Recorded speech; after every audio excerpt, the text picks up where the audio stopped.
அந்த மாவட்டத்தினுடைய காவல்துறை கண்காணிப்பாளர் அவர்கள் மயிலாடுதுறையினுடைய டிஒய்எஸ்பி ப்ரொஹிபிஷன் விங் அவரை சஸ்பெண்ட் செய்வதற்கு நேற்று உத்தரவு பிறப்பித்திருப்பதாக டிவி மூலமாக நாங்கள் பார்க்குறோம். அந்த மயிலாடுதுறையினுடைய அந்த பர்டிகுலர் டிஒய்எஸ்பி அவங்க பேசும் பொழுது டெப்டி சூப்பரண்ட் ஆஃப் போலீஸ் 2 விஷயத்தை சொன்னாங்க. எனக்கு தெரியும், ஒரு சீருடையில் இருக்கக்கூடிய ஒரு அரசு பணியாளர் பத்திரிகையில் பேசக்கூடாது என்பது எனக்கு தெரியும். ஆனால் இன்னைக்கு நிலைமை அதையெல்லாம் தாண்டி போயிடுச்சு. அதனால தான் நானே உங்ககிட்ட பேசுகிறேன். என் வீட்டிலிருந்து அலுவலகம் வரை நான் நடந்து சென்ற பொழுது எந்த பத்திரிகையும் நான் கூப்பிடல, நீங்கள் கவர் பண்ணுங்கன்னு நான் கூப்பிடல. அவர் சொன்னது.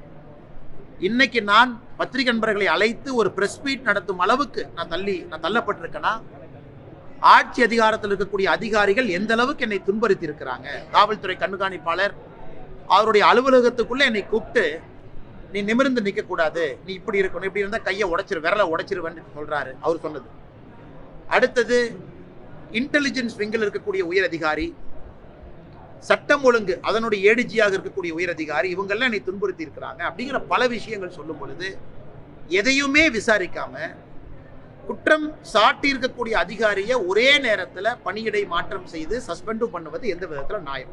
இரண்டாவது, அந்த அதிகாரியை பொறுத்தவரை அந்த ப்ரொஹிபிஷன், குறிப்பாக இந்த கள்ளச்சாராயம் என்ஃபோர்ஸ்மெண்ட், இதில் 1200க்கு மேற்பட்ட வழக்குகள் பதிவு செய்து 700க்கு மேற்பட்டவர்களை கைது பண்ணியிருக்கிறாங்க. அது ஓப்பன் ரெக்கார்ட், அதையும் நம்ம பார்க்குறோம்.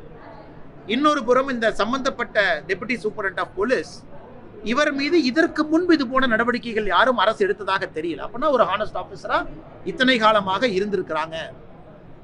அதுவும் இவருடைய ஜீப்பை எடுத்துக்கிட்டதுக்கு அவங்க சொன்ன காரணம், முதல் நாள் இல்லை சிஎம் வர்றாங்க அதுக்கு வேணும், இன்னொரு நாள் உயரதிகாரி கொடுக்கணும். எப்போ தமிழகத்தில் நேர்மையாக இருக்கக்கூடிய அரசு அதிகாரி யூனிஃபார்மோடு ரோட்டில் நடந்து சென்று அவருடைய அலுவலகத்துக்கு போகிறாங்களோ அன்னைக்கு அட்மினிஸ்ட்ரேஷன் கொலாப்ஸ் ஆயிடுச்சுன்னு அர்த்தங்கய்யா.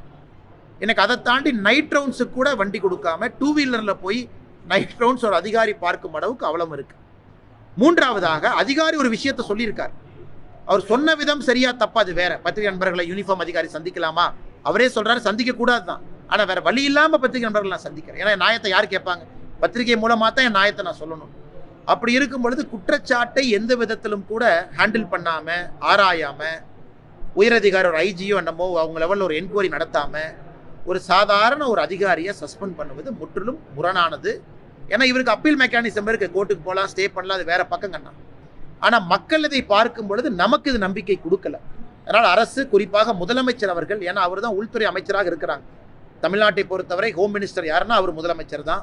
அவர் நேரடியாக இதில் தலையிட்டு அந்த சம்பந்தப்பட்ட டெபுட்டி சூப்பரண்ட் ஆஃப் போலீஸ் அவர்களுக்கு நியாயமும் நீதியும் கொடுப்பதற்கு உதவி செய்யணும். செய்திகளை உடனுக்குடன் தெரிந்து கொள்ள கீழ்கண்ட கேபிள் மற்றும் டிடிஹெச் நெட்வொர்க்குகளில் எம்நாடு செய்தி தொலைக்காட்சியை காணுங்கள். பாதகம் செய்பவரை கண்டால் நாம் பயம் கொள்ளலாகாது பாப்பா. மோதி மிதித்து விடு பாப்பா, அவர் முகத்தில் உமிழ்ந்து விடு பாப்பா.